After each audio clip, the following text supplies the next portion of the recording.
Joining us now to discuss this and the state of a hyperventilating, breathlessly reporting biased media is an original insurgent himself. Patrick J. Buchanan is with us. You have a headline that's out as a Trump-Putin détente dead. You want to answer your own question? Yeah, I'm very, I think the president, one of the reasons he is president and one of his best initiatives was to say, look, we got our disagreements with Russia and Ukraine and Crimea and the Baltic, and we'd like to work with them in Syria and smashing ISIS. I'm going to see if I can't work out a modus vivendi with Russia. And to me, that's a good thing. It's going to take tough bargaining. But I fear that all the publicity attendant to allegations that Trump is a secret agent, the Siberian candidate, and all this talk, Sean, that the Republicans really were aided by Putin and that he's collaborating, or his people were, with members of Trump's campaign.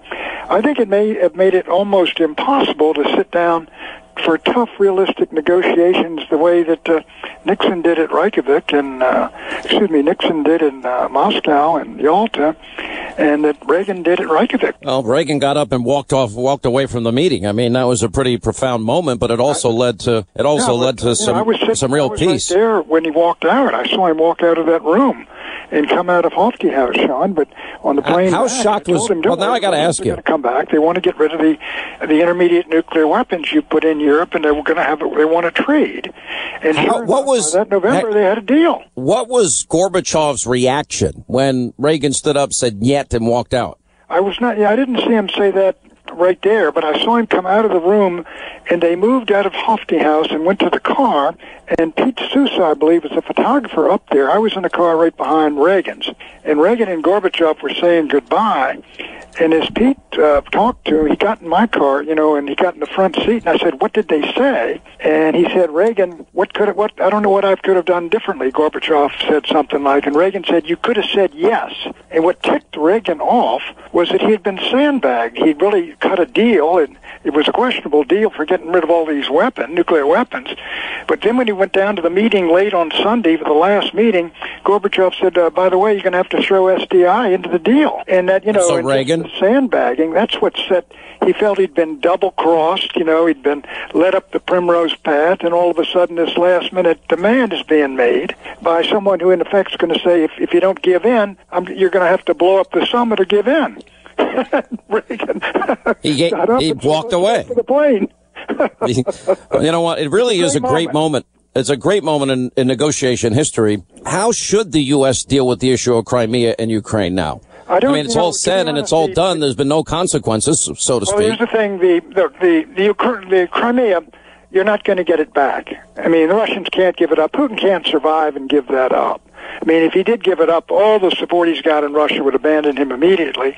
That's believed to be Russian territory. They do have in eastern Ukraine. The point is, it's a lot of pro-Russian elements in eastern Ukraine that would like to be closer to Russia and would like to be severed from Ukraine.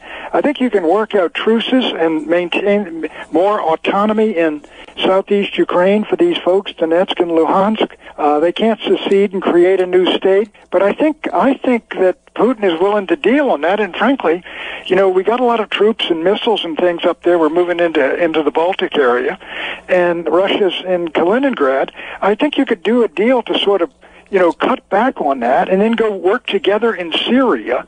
There's all sorts of areas where we agree and areas where we clash. What do you think of how the media is so vicious and vile and dishonest against Trump at this point?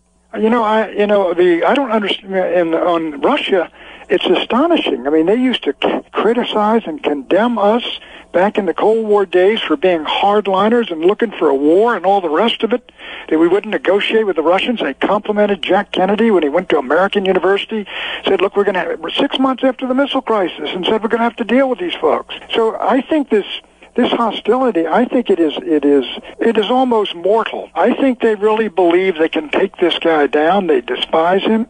He let them have it by saying they're enemies of the people. And I think it's, Sean, this is a real political struggle to the end. I don't think any of this stops. I think you've got a president now that is facing a formidable enemy or multiple enemies on multiple fronts. I mean, you got the total left-wing snowflakes that are I would argue and believe, and I think evidence is beginning to show more every day, that they're being paid to organize and obstruct and create as much chaos as possible and create an impression this is the Tea Party, liberal redux here. And then you've got a media that is in open warfare with the president. You've got a Democratic establishment, from day one mentioning the word impeachment, and a Republican establishment that is weak and timid and spineless and ineffective over the years. And I'm not so sure they have the courage to go through the fire with him, which is inevitably coming on every piece of his agenda. So I think you've got a pretty good description of the balance of forces right now in this city. And I think what the president has to do is... By the way, I'm in your city today. I don't really like it here, but I feel like I've been living here the last month. It's my hometown, Sean. I grew up here. It was a nice town in the 40s during the war and after the war. In the 40s, the soldiers around, every town, a little kid. Every town was nice in the 40s, Pat. The only way you're going to get 1940s or 50s America is go to Salt Lake City. It's amazing how beautiful it is out there. But the only thing I can say to you is I've never seen it this hostile. And on the good side of things, the media didn't elect Trump and Trump doesn't really need them. But cumulatively, my fear is over time, it's just going to wear on the entire American public. I think it is. I think it is, and I think the American people will tire of the constant bickering and argument. Again, I think what Trump has to do, he's going to have to deliver on all of his promises, and I think he's making a conscientious effort to do that. On immigration, on trade, I don't know where they are at. That's probably going to be folded into the tax bill. But the Republicans, I think, have got to get together and deliver on this fellow Gorsuch, and deliver on these things and see if it works. And if it does, they're fine. And if it doesn't, got real problems. But I do believe, as I think I mentioned to you many times, Sean, the major thing is, and we have three folks, generals in there around him, who have been through wars and have seen the mistakes that have been made, and they can't be enthusiastic about any new wars. And so if they can just stay out of the wars, and they can get the domestic agenda through, and people are going to get sick of having people stand up and call congressmen names every time they go home. Look, I've interviewed Trump enough, though. He doesn't want to be an interventionist, and he certainly doesn't want boots on the ground, maybe short of intelligence forces. I gotta tell you, and maybe we'll disagree on this, and look, in good conscience, after Vietnam, and after what we saw in Iraq and 5,000 kids die in Iraq and Afghanistan, and then we pull out because, like Vietnam, we politicized the war, then you have to ask, why did we send these kids to fight, bleed, and die, when we're not committed to winning a war? So the second question is, what do we do if the Iranians get close to getting nuclear weapons? Because for me, it's a simple equation. A squared, B squared equals C squared, and radical Islamic terrorists, mullahs in Iran with weapons of mass destruction represents a clear and present danger for the entire world. I believe they would use them. All right, let me say this. 2007 and 2011 again, 16, 17 national security agencies of the United States with high confidence said Iran did not have a nuclear weapons program. Since then, they've exported 98% of their uranium. They stopped refining it up to 20%. They put concrete in the middle of that reactor up in the north, and we've got that bolted down. If they broke out and tried to put together uranium and compile it, we would have plenty of time to smash them, and that would be the dumbest thing in the world. These fairly are you confident that because Americans would strike them? Are you confident? Take out their facilities. Look, they may be evil, and they're probably the closest that we have to modern day evil today, but they're not stupid. And there's a distinction. And not being stupid, but hang on. But they built their nuclear sites all around their country. They buried them deep into the ground. They partnered with Putin on missile defense. To me, already, if any military action were to occur today, it would include bunker-busting bombs. It would need a massive coalition that seems to be emerging between the Israelis, the Saudis, the Jordanians, and Egyptians, and it would need everything we've got. And probably, I don't see it leading to a ground war, but I see it leading to a major world crisis. Well, look, the only facility they've got deep underground is Fordow, and there are IAEA guys in there.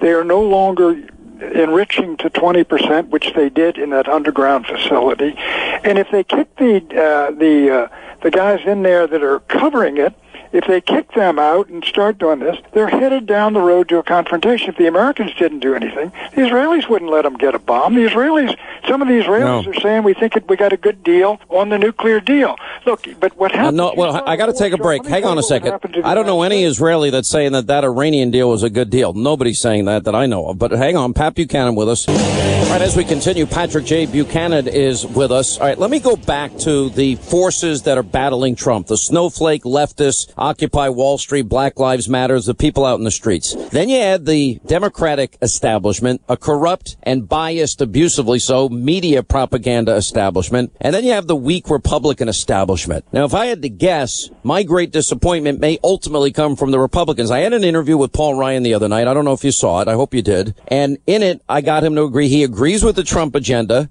And he said everything legislatively will be passed in 200 days. He said there are a lot of obstacles, technical, bureaucratic obstacles to repeal and replacing Obamacare. They'll do that in March. Is that timetable fast enough to get it done? And do you see liberal Republican defections that gum up the works? Yeah, I do think so. I think, I regret that they haven't moved much faster than they have. But if they get the Obama, repeal and replace, and they get a real tax bill through there, and it's got a border adjustment tax there, I think those two, if you get these big victories in there, and then we're going to have to see if it works or not. I think that would be a success. And look, as I've said many times, Sean, look, our survival as a movement and a party depends upon the regular Republicans, conservatives on the Hill, and the populist conservatives that gave Trump his victory. And you got to get together and you got to make a deal there, and then you reach out and get yourself the Joe Manchins and hopefully get these through and get some judges through and get some momentum going. And then, of course, it's in the hands of the Lord, so to speak, whether it works or not. But if you can do that, I think that's good news. But as I've mentioned, what the war did to George W. Bush, it finished off the party in 2006, and we lost the presidency to an anti-war liberal, one-term senator in 2008. And if I think you get mixed up in some kind of unnecessary war with Iran, look, if Iran wants a war with us, they can start it tomorrow afternoon. They could have started it any time the last 35 years. They don't want to mix it up with the United States. They saw what happened next door to Saddam Hussein, who didn't even have any weapons of mass destruction. They're tough, arrogant, and the leadership is. Many of the people, our wrestling team goes over there and gets tremendous applause. They welcome them there. And my hope is Rouhani wins this election in May. Even the Ayatollah, I think, doesn't want the hardliners to take over again and lose control. See, I think we can avoid a war with them while maintaining our own dignity and our position and our strength and everything we got there. Listen, I got to tell you, I hope you're right. All right, my friend. 800-941-SEAN. Hang in there. All right, buddy.